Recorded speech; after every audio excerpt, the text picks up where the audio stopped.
A mundin me pas fëmijët ankth, sulmet, panikut, problemet shëndetit mendor, me neve sot për këtë temë është psikologe, psikoterapiste Fatime Sahiti Bekteshi, përshëndetje, psikologe klinike dhe psikoterapiste, mirë se erdhe. Përshëndetje Laura, mirë se u gjej. Faleminderit për ftesën, faleminderit edhe për hapësirën që keni vendosur në emisionin e juaj me dediku për shëndetin mendor tek fëmijët.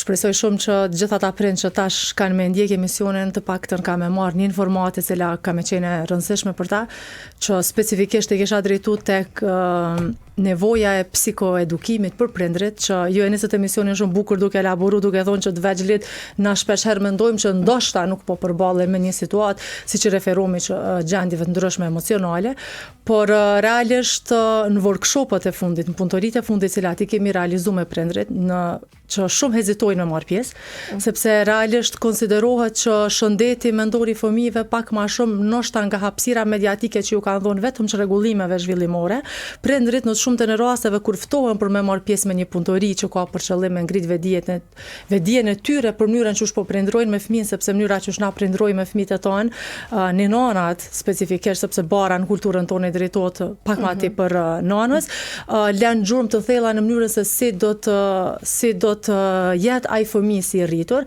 edhe në për cilat specifika, në për cilat dinamika kam i pas më të lehta për me kalu, sepse ngjarje të ndryshme në jetën e secilit prej nesh mund të ndodhe, mënyra që na kemi me performuesit të rritur është mënyra që na kanë mësuesit vegjël. E të kthehemi te ato workshopet që gjithsesi që do të flasim edhe për ato, Fatime, kanë ardhur?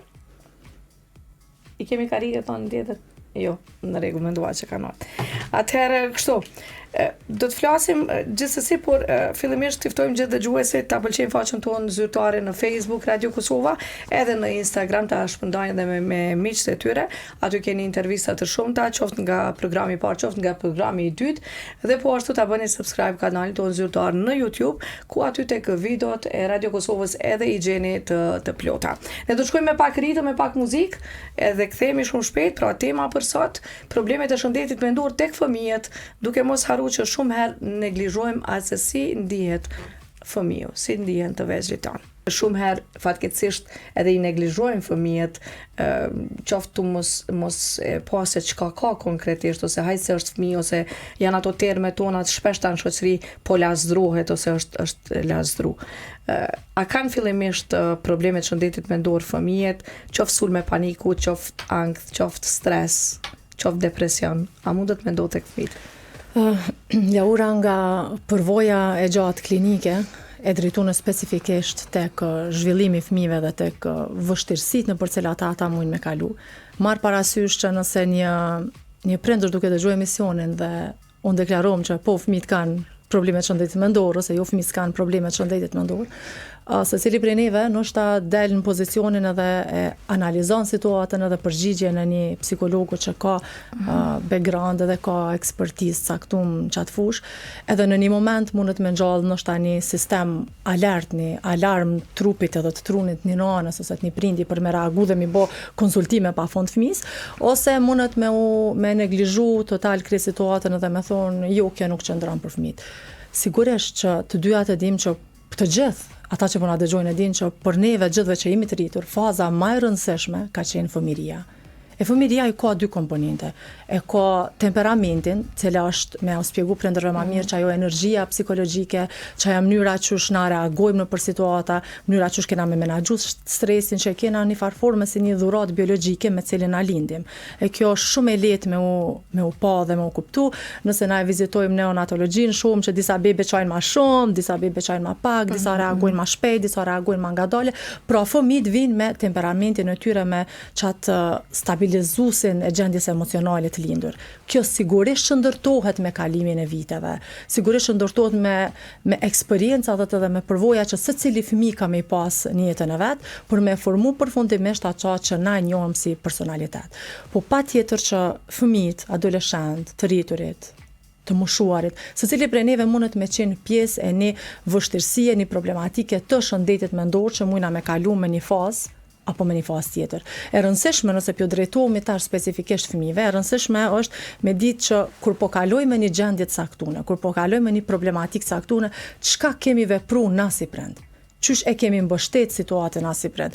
Edhe zakonisht për neve prindërve duhet me qenë një situatë shumë alarmante për me kërku mbështetje. Për shembull, zakonisht në praktikën tonë klinike mbështetje kërkojnë kur ka fillu me pas shenjat një çrregullimi zhvillimor, kur fëmia ka lindur para kohe, kur fëmia është udhëzuar nga psikiatria e fëmijëve për me bëni konsultim me psikologun, ose kur fëmia është udhëzuar nga shkolla. Do me thonë me një farë forme kur gjanat përfundimisht është kuptuar që kanë shku drejt një diagnostifikimi.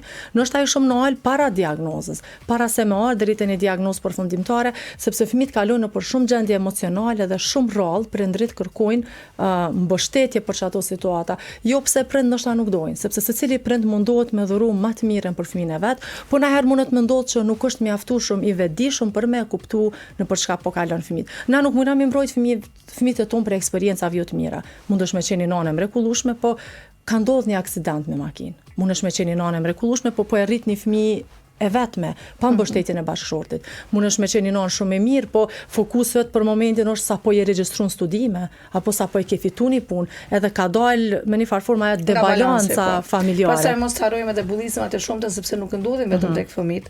Bullizmat ndodhin shumë edhe në vendet e punës dhe janë të shumta dhe janë presione shumë të mëdha që ushtrohen në mes të kolegëve dhe kjo është një gjë shumë e vështirë dhe ndikon dashje pa dashje edhe tek edukimi i fëmijëve. Edhe tek performanca. Patjetër. Edhe tek mënyra që fëmia ka me performu në shkollë. Edhe tek mënyra se si fëmiu ka me usill dhe ka me ndërvepru me moshatarët. Edhe tek pse disa fëmijë për shembull, çfarë kemi pa më shpesh në market për shembull, qëllojmë dhe jemi në situata pa lakmueshme, na vije keq ndonjëherë për fëmijët kur shohim me nanën për dorë apo me babën që fëmia edhe shkaravitet nëpër tokë, po duhet dhe nuk ka prind që reagojnë shumë ashpër duke i godit fatkeqësisht.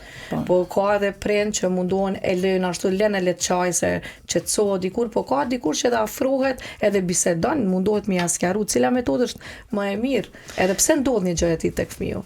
Shumë pyetje e mirë, sepse konkretisht kishim dashur me i dhoni përgjigje çush me vepruon e si non, kur kjo është një pyetje shumë e shpeshtë në praktikat e tona klinike. Çush kisha me vepruon e si non nëse fëmia jem në një market po çon edhe po insiston me i ble karamelet.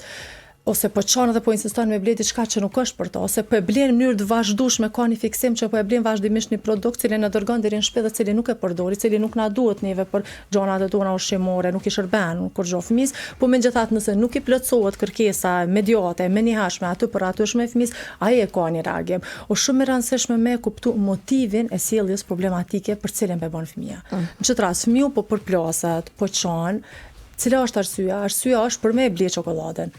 Po e dhom kushtimisht nëse nana ka vendosur që mos me dhon gjonat e ëmbla, qysh edhe realisht me mbrojt shëndetin fizik të fëmisë. Po ka tash rëndësi, nuk ka rëndësi situata cila është, rëndësi ka çka na si prind po veprojna përballë situatës.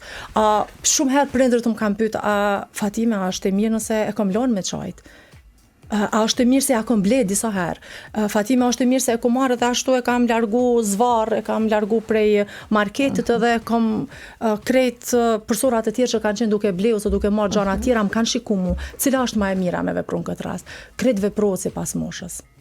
Na nuk kena një përgjigje fiktive që shkon mas mirë ti me vepru në situata. Nëse pjo referohemi... Po me godit besoj që ajo eliminohet me të fare. Ajo gjithsesi, dhuna nuk është mjet edukimi, kjo asnjëherë nuk...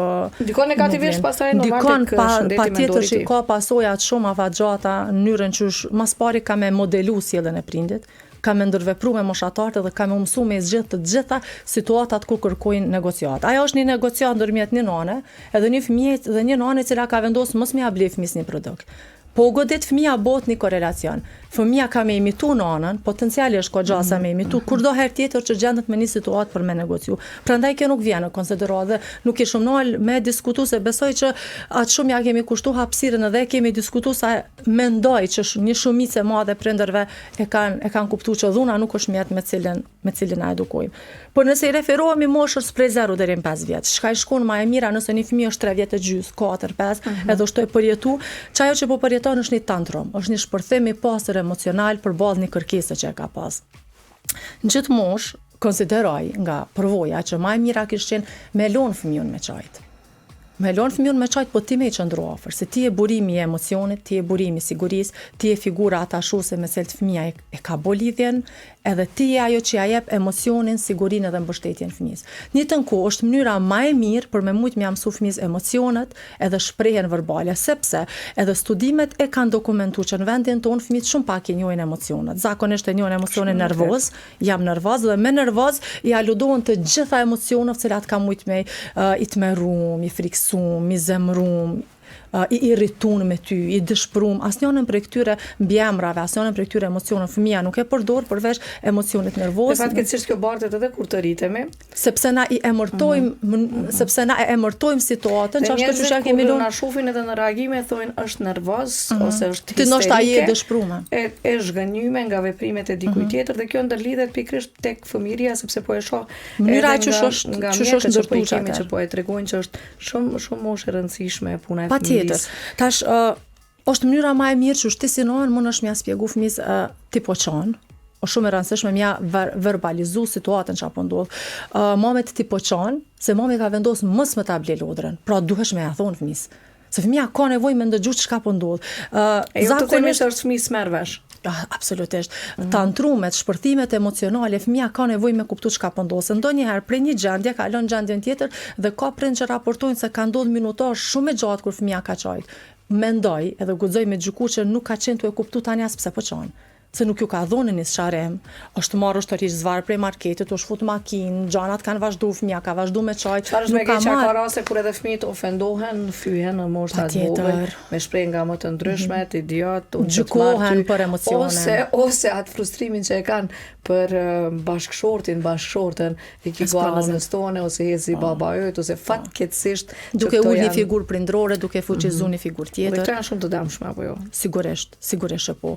Më e mira është nëse fëmijës nalesh dhe ja spjegon çfarë po ndodh. Ti po qan se ke dash me ble çokoladë, nona ka vendosur mos me ta ble. Ti ke drejt me çajt. Është një farë validimi ndjenjave. Ti ke drejt se je dëshpëruar sepse në moshën prej 0 pedogjaris prej një bebe të vogël deri në 5 vjeç nuk e kupton kufit. Se nuk e ka kapacitetin kognitiv. Mundesh me çajt, por nuk e blej këtë apo atë. Pikërisht.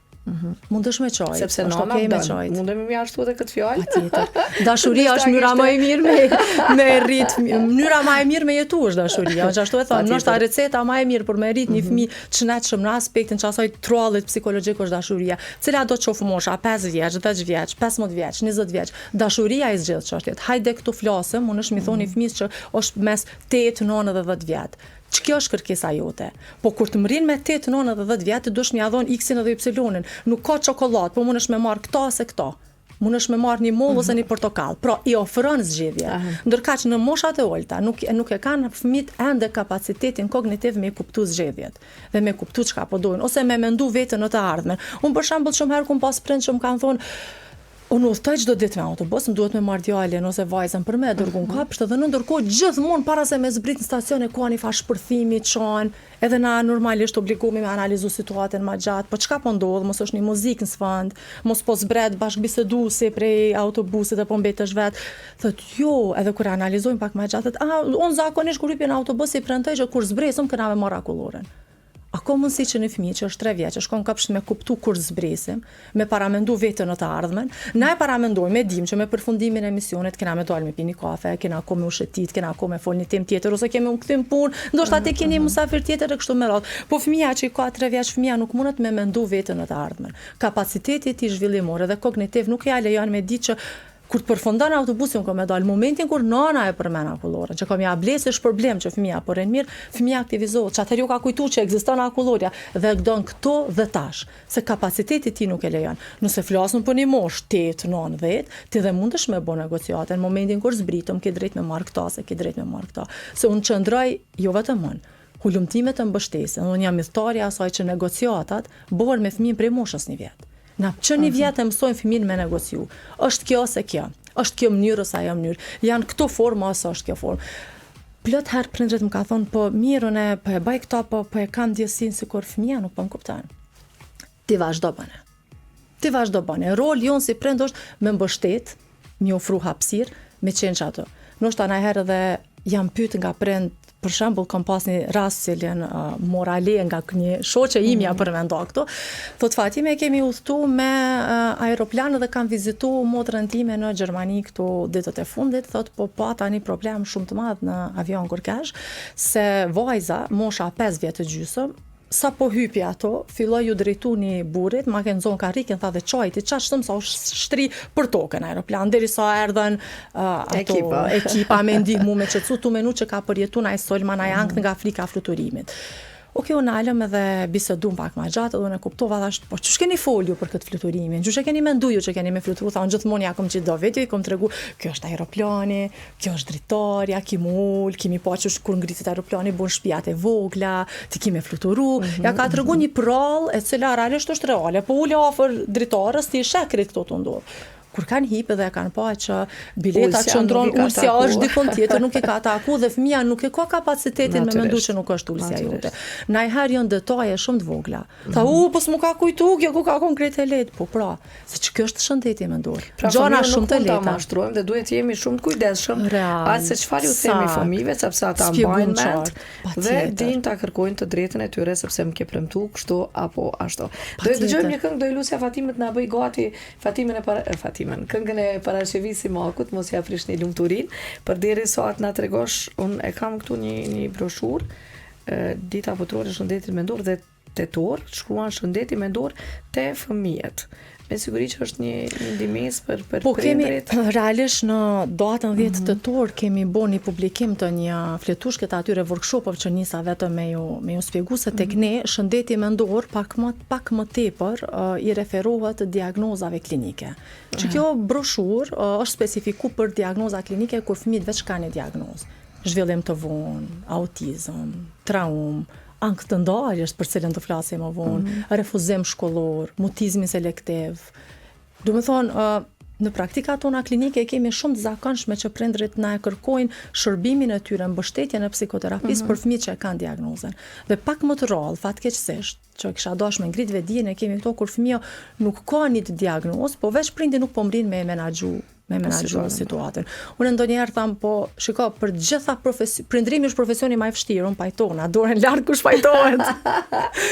Unë them për të gjitha profesionet të tjera kërkohet një trajnim, kërkohet një shkollim, kërkon do kapacitete për mu ngritë edhe për me fitu qatë pozicionin që dënë, për pozicionin non kërkohet të jesh njeri, nuk kërkon shkollime, nuk kërkon trajnime, po me viteve të fundit, me ndryshimin e madh që sjell teknologjia në jetën tonë, me stimujt e mëdhaj që na vijnë në shëtitje, në qytet, në market, çdo kon tjetër, është shumë e nevojshme që prindi, nona specifikisht, para se të lindë fëmin, të ndjek konsultimet psikoedukative me psikologun, që me kuptu çka ndodh në moshën 0 deri në 1.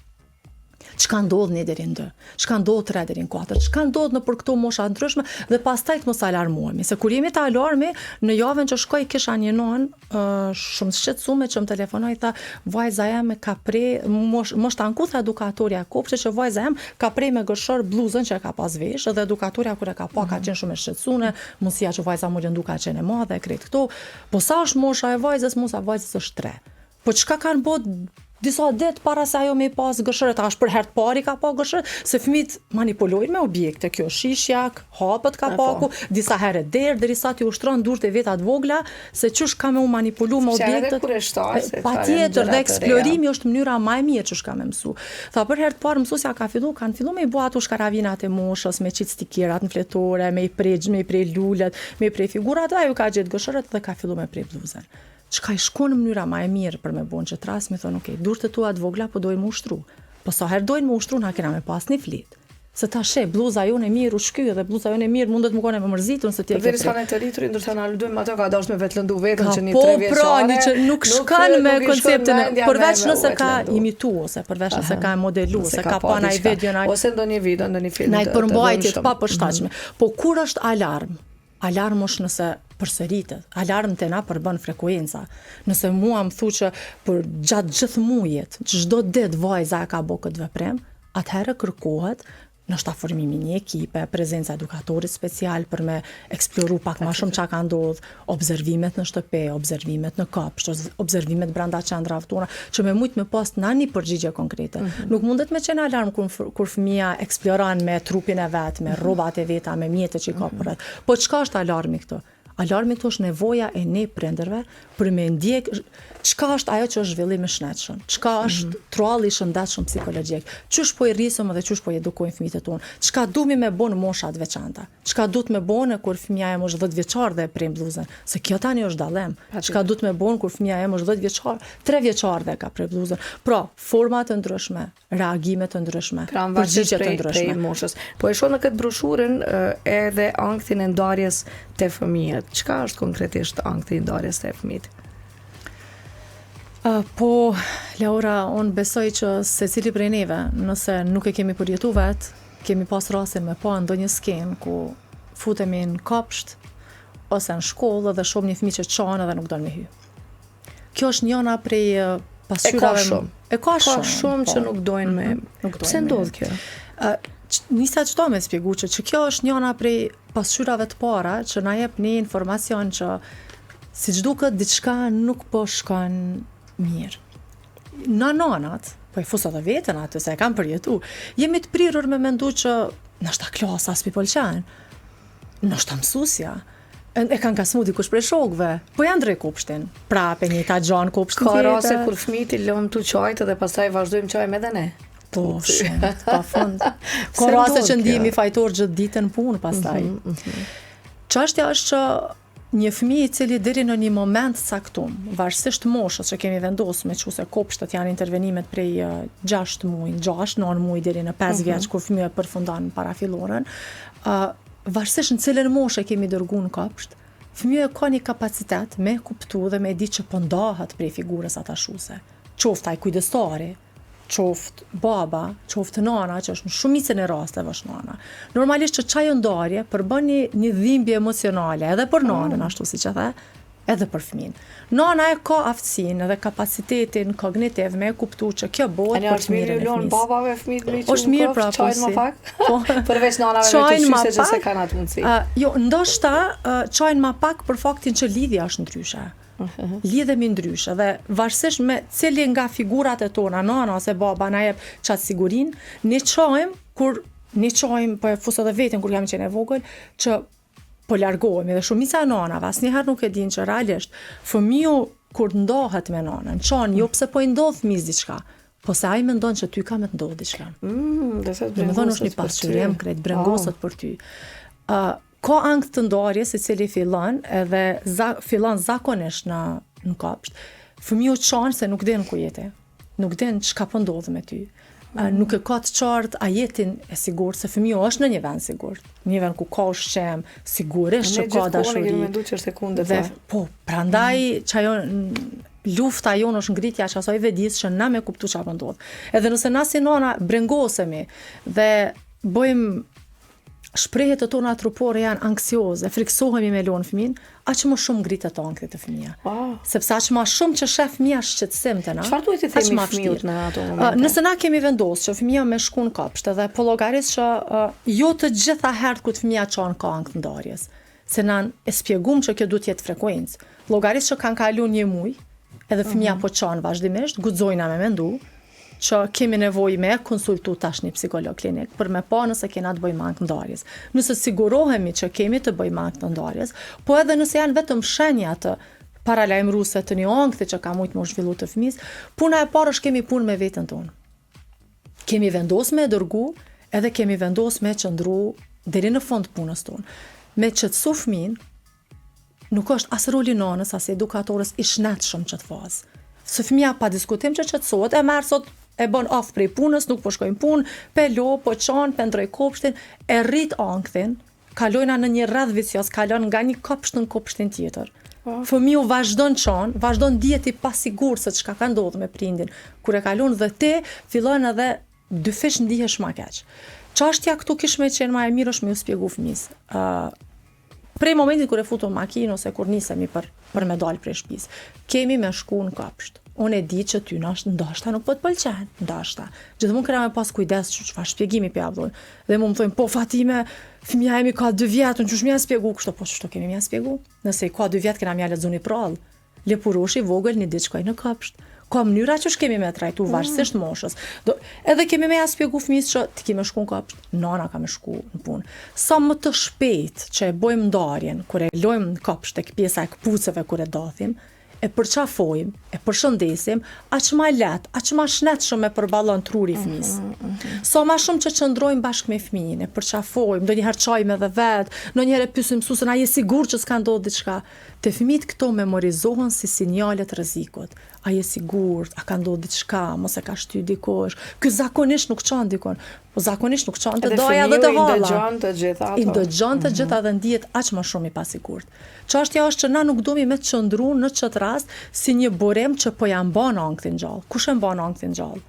Anktin gjallë e mbajnë sjelljet të tona me tendencën për me qetësu situatën. Na parimisht instinktivisht si prind nuk po bëjmë diçka gabim, po dojna me lënë qetë.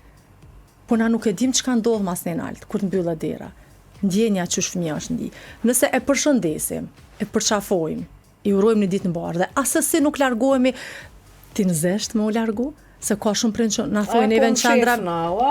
Unë po mshirna, kjo është gabimi, po let habitet pak thonë prind, edhe tani unë largona. Kjo ndodh edhe kjo ndodh shpesh edhe këtu është gabimi. Dhe që kjo është njëra ndër temat që e kemi punuar me të gjithë kopshtet thuajse në qytetin e Mitrovicës edhe Vushtrës, sa kemi arrit me mbulu, që edukatorët nuk duhet me leju që prindi, nana, gjyshja, baba me u largu fshehurazi dhe ka çajt pak kur ju ke kujtu, kur i ke rënë mend, po mirë ka qenë. Kjo nuk është mënyra e durë dhe mënyra e shëndetshme që kemi me pununa. Kemi me përshëndet fëmin. Ma e shëndetshme është me përshëndet. Mi tregu që po largoheshmi, thonë pa prej dritarës, edhe me të pa që ti e njës. Se kur ti e sigurt që e ke lonë me një vend të besueshëm, me një vend ku ai ka me marrë që ato që ka i nevojitet në atë moshë, e po ai fiton për qetësisë tone. Ai fiton për buzëqeshjes tone. Ai fiton nga siguria jote, se nëse nona më ka lonë mu sigurt, pse e lojmë na sigurt te nonat e tona? Pse e lojmë sigurt te halla. Pra ai pas kemi pas gjatë tërë kohës sjelljen gabim. Dhe më duket që këtu duhet jenë të trajnuara edhe edukatorët. Ato duhet dinë më mirë edhe për me i ndihmu. Po e shoh këtu që të flasim pak për çrregullimet e komunikimit që kryesisht i kemi tek fëmijët. Para se të dalim, të mos mbesemi borxh me sqaru, ankthi ndarjes është tepër prezente në kopshtet, edhe në parashkollor dhe në klasën e parë. Shumë e vërtetë, edhe në klasën e parë. Klasën e parë, edhe në rastet kur bëjmë transfer. Se ka raste kur rrinë edhe prindi në klasët, por rrjedhën e çatje mrapa dikun puna dhe dal ka dalë. E çka nuk kupton kjo që prindi ka qenë një burim sigurie për fëmin, edhe një burim për me e zgjat ankthin, jo për me reduktu ankthin. Është shumë a shnetshëm nëse fëmia ulet në klasë, çon edhe ndihet për momentin i pasigurt, sepse pasojat afatgjat janë të shnetshme. Pasojat pozitive, konsekuenca pozitive e veprimit. Ka me mësu me qëndru në klasë, ka me mësu që klasa është vend i sigurt, ka me mësu që klasa është një burim ku secili e jep më të mirën, nuk është një garë, nuk është një krahasim, që mësuesja është atu për me mbështetë dhe me çu çet proces përpara. Një ankth tjetër për cilin shumë pak flasim është me quj që ashtu ankthi i heshtur. Ankthi i heshtur është diagnoza e mutizmit selektiv, që vjen pa për herë të parë kur fëmia e lën ambientin familjar. Unë e quj që ashtu një sy klinik, një sy kritik i naj prindi, i naj nonës, ose naj babi që ka rrit një fëmijë, din me e kuptu dhe ma herët. Se kur fillojnë edhe marrëm anamnezën edhe historikun e rastit, edhe zhvillimin e fëmijës, si që ka ecë edhe çush ka shku, prindrit mas ne tregojnë edhe buhen të vetëdijshëm që ka pas sekuenca kur e kanë pa. Çka është ankthi i heshtun? Ankthi i heshtun është kur fëmia e ka të pamundur me fol në klasë. Ke dëgjuar herë për naj fëmijë që flet, është bilbili i shtëpisë, po kur është në shkollë nuk flet asnjëherë. Ky është mutizmi selektiv. Nëse nalesh me analizu, është çaj fëmijë që është mësuar me fol, edhe është mësuar me i interpretu ndjenjat, emocionet, kërkesa, diskutimin, komunikimin e hapur me prindrit, nëse jeton gjyshja dhe me gjyshën, nëse është halla prezente dhe me hallën, pra me njerëz me cilët e ndan ditën edhe ndan përditshmërinë. Po në momentin kur vjen një musafir prej jashtë, fëmia nuk flet. E pse ndodh kjo? Pse nuk flasin fëmijët të cilët Kjo kemi është- mësuar ti shohim duke folur dhe për një Dhe moment që qoftë janë në fëmijë klasë, që ma qoftë shumë kur të vjen dikush. gjykohen, Laur. Sepse prindrit edhe të na sillin thonë Fatime ka ardh, unë ta kom pru ty një video se kam dëgju që fusha jote është e punës tek fëmijët me çrregullime gjuhësore, tek fëmijët tek autizmi këtu, edhe unë jam shqetësuar se fëmia po shkon në shkollë dhe mësuesja aludan për një diagnozë, ka diçka që fëmia s'po flet. Edhe ndihet i gjykun, edhe ndihet i pakuptuar, Fatkeqësisht edhe nga ndihet i mësueset të ndodh, pambështetën. jo rrallë herë kjo, që mësueset Ndoshta nga thonë se mungesa e informacionit. diçka nuk e ki fëmin në rregull se nuk po flet. Sepse ai flet me trup. E Ai po pse nuk flet me flet? heshtje. Çfarë ndodh me brendsinë e Ankthi tij? brenda fëmis. Ja pa mundson me fol në. Çka i shkakton? në situata. Kush ja shkakton Tash këtë është ankth? goxha një Janë raportet e prindërve. ka mundësi këto faktorë cilët e kanë pru fëmin deri në këtë gjendje mund me konë shumë dimensional. Disa nga Shumicën e ato hesë. që të kemi kujdes që mos ja shkaktojmë ata ankth. Mënyra se çush e kemi rit. Na nesëm do thonë që e kena trashëguni temperament, janë eksperiencat jetësore, janë mënyra që kemi qas në fëmis. Janë mënyra që në shumë raste kam pa në praktikën tem klinike që fëmijët që flasin pak kanë tendenca të rriten. Në disa situatat, mos i generalizojmë, mos i përgjithsojmë, nga një anë që edhe ajo është një tip i heshtur. Është një modelem. Po heshtja nuk është patologji, nuk është diagnozë. Unë, në shumicën e herave, gjithmonë ju thon prindërve, kur fëmia nuk flet, nuk përdoret si kundërindikacion, nuk është ilaç nëse nona flet shumë. Po ilaç është me e kuptu çka e ka shkaktu heshtjen, çka e ka shkaktu ankthin, a ka mujt me qenë ai epizod traumatik në jetën e fëmijës, pa diskutim që na nuk Qoftë divorci i prindërve apo dhuna në familje. Dhuna që kanë mujt me bo nana ose baba me ndaj njëri tjetrit. Alkooli, përdorimi i vazhdueshëm, sjellje të çrregullta, dinamika të shëndetshme familjare. Edhe ti ke një fëmijë i cili flet me Koha e gjatë e kaluar në ekrane, në kjo teknologji. tani jep diagnozë. Kjo tani nuk e ka atë ndërthurjen me autizmin selektiv. Kjo tani na jep krejt një dimension tjetër. Nga cila moshë fillon mundet me Autizmi kam një përshtypje që mendoj që ka qenë prezent të fëmijët, po shfaqjen e tij e ka për herë të parë kur është në shkollë. S'është në një mjedis spanjohur. Do thonë fëmia po ndihet i pasigurt. Si duhet me reagu në ato raste? Në çdo raste është jashtëzakonisht e rëndësishme që mësuesja, edukatorja e klasës me përcjell pak më gjatë sa kohë ka që fëmia s'po flet. Sepse nëse ngrem alarmin, nga është dita e parë e shkollës, ndoshta është natyrshëm, është në natyrën e fëmijës që është fjalë pa. Sepse njëri blen ambientin ka nevojë me përshtat, ka nevojë me hulumtu, ka nevojë me pas shoqen. Është një tranzicion jetën e fëmijës. Ka qenë fëmijë, është bashkollar, është rrit pak, është tranzicion, është ndryshim. Nga gjitha ata nxonza shoqe që ka pas në kopsht, ai ka ndryshuar. Pak 2-3 prej tyre mundet me i pas në klasë. Edhe është ndryshim. Tash ndryshimet duhet mu përcjell pak më gjatë. Nëse kanë kalu një muaj dhe nona raporton që kë flet, shpe mu më thonë, shef, Fatime kam një video, si bël flet që po bisedojmë na për diçka. Dhe ti e ki në seancë një djalë, një vajzë ose një djalë përpara, komplet heshtur, komplet nuk flet. Mënyra më e mirë me fillu me punu kish me qenë terapia e artit. Nuk flasim po vizatojmë, kemi kapacitetin me vizatu.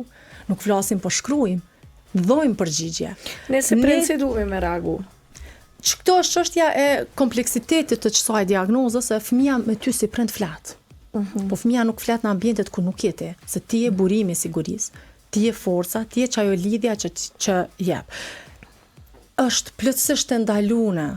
Nuk po du me thonë e gabume, se nuk bojmë përsëritëm të prindrit, nuk i bojnë gjanat qëllimshëm në formë gabune. Është plotësisht e ndaluar në rast se thuhet para shokëve, para mësuesve, po ky fol. Ti flet shpejt, që kena fol që kam një video. Kjo e ngrit kur fol me namë se s'po flet ti. Ti e ke thonë vjesha shumë mirë shpejt, sa mirë folin ti, ose shumë herë te onë në zyrë thonë, ti na lodhën shpejt u fol. Çka ki këtu fol tash, kjo është psikologa që s'është askush, nuk hekët, nuk largohet ndjesia e pasigurisë. Ankthi mos folurit në publik. Ankthi që fëmia ka shkë ankthi heshtjes, pse nana e ka thonë çato. Unë zakonisht e përdori një teknikë, e vizatoj një tek po, edhe një ex jo, edhe ja qas fëmin për para, i tham, okej, e prek tikun kur është po, e prek x-in kur është jo. Okej, a ta largoj nanën prej klasës? Aj, për i kiksin pa tjetër. Okej, më ke thonë jo, që po komunikon me nanën që sa mirë, po kuptohem na, e ka nana me njëherë që intervenon, qësh më po kuptohem, po ky veç e prej, ko ky nuk komunikoj. Duhemi me bot qartë, komunikim. Komunikimin marrim vetëm me zë, jo edhe me veprim. Komunikimi me zë është mënyrë artikulimi final, është analiza më e lartë e diskutimit që e bojmë. Fëmija mundet me shkrujt, mundet me manevru me lodra që i kemi prezent, mundet me vizatu, ti i jepë mundësit. Dhe më unë po e shkruaj emrin tem, se pe kuptoj që e ki vështirë me fol. Validimi ndjenjave është gjaja më e rëndësishme që mundesh me bën fëmiri. E di që e ki vështirë me thonë me mu. Automatikisht i tham, unë nuk pres që ti ki me thonë. Fatime, po e shoh që është një temë që vërtet don për të diskutuar më gjatë, edhe pse kemi arrit në fund të emisionit, shumë shpejt kaloj, por po ta bëj ftesën kështu publikisht, mund të kemi javën që vjen qoftë të martën, të mërkurën, cilën ditë ta kesh të lirë për ta vazhdu, sepse besoj që prindrit janë kurreshtar me ditë edhe më tepër, edhe më shumë se si me reagu edhe në shumë situata të tilla. Na premton që do të vjen. Që do të jem gjithsesi që do të jem me shumë kënaqësi, do të jem ndo që ato që konsideroj që është e nevojshme. Shpresoj që të martën. Vetëm do ta gjejmë kohën e përshtatshme se kur kishim mund me vazhdu se diskutojmë. Do të kemi sërish vetëm ta përgjigjem ditën. Faleminderit shumë për sot që ishe me ne. Dhe javën tjetër sërish do të jemi bashkë me Fatime Saitin Bekteshin, psikologën klinike psikoterapistën, kryesisht flasim për problemet e shëndetit mendor tek fëmijët.